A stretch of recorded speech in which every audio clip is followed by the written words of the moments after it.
Greetings, everyone. It's your PASTEE and PRISCY Bible Trivia. Your motivations, encouragement, and hope in Christ are concerned. Today, we are talking about the Israelites finally crossed the Jordan River.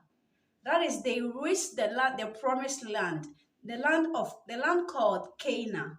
But unfortunately, it wasn't Moses that led them to the land of Canaan.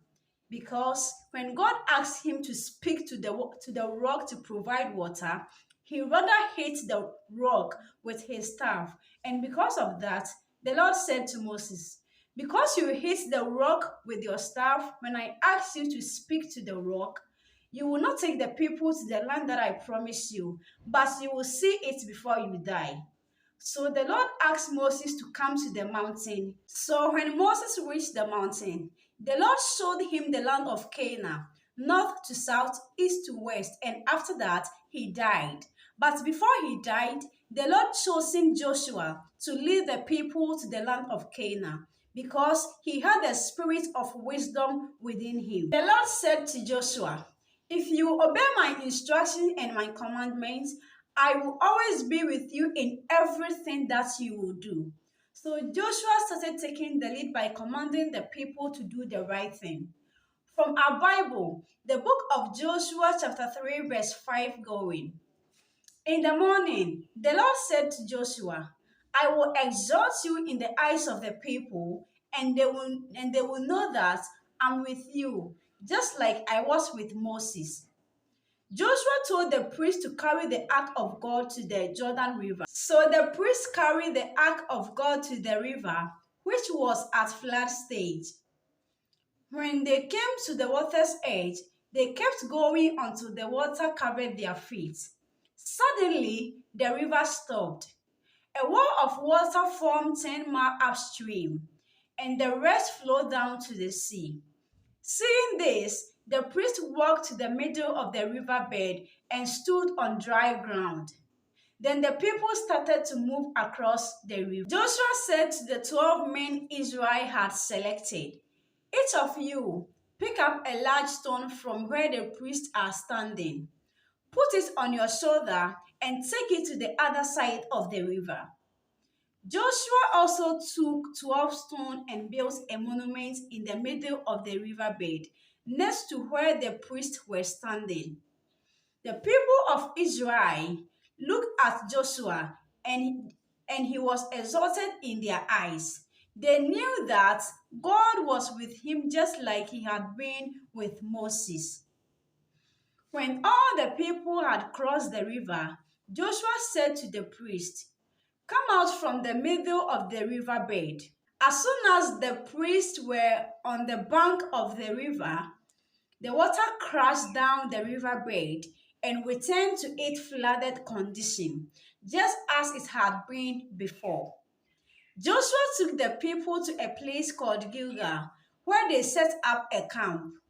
Then he had them build a memorial with the 12 stones. He said, "In the future, children will ask, 'Why are these stones here?'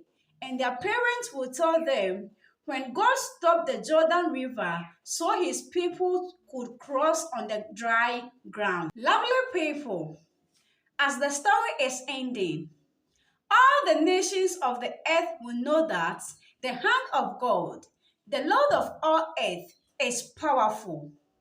The people of Canaan heard how God stopped the Jordan River for his people of Israel to cross on a dry ground.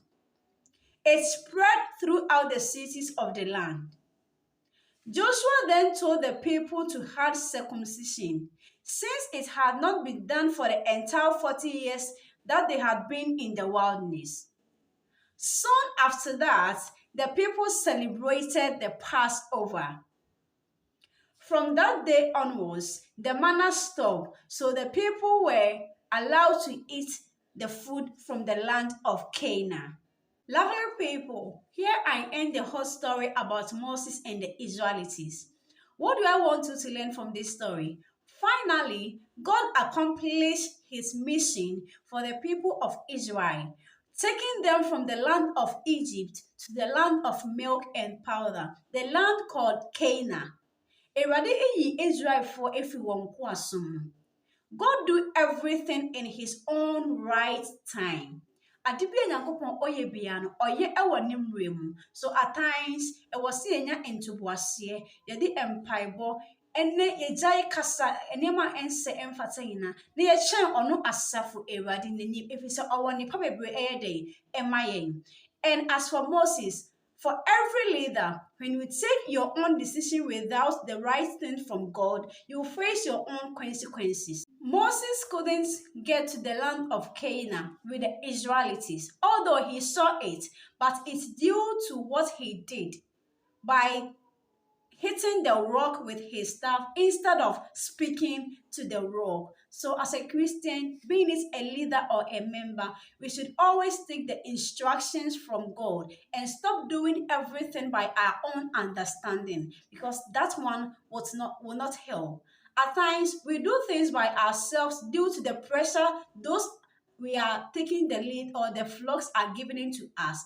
But we need to know that we should obey God's instructions, not the flocks that we are leading them. Thank you. But don't forget to like, subscribe, and share for other videos. Stay tuned. Let's watch our next video together. It will be very interesting.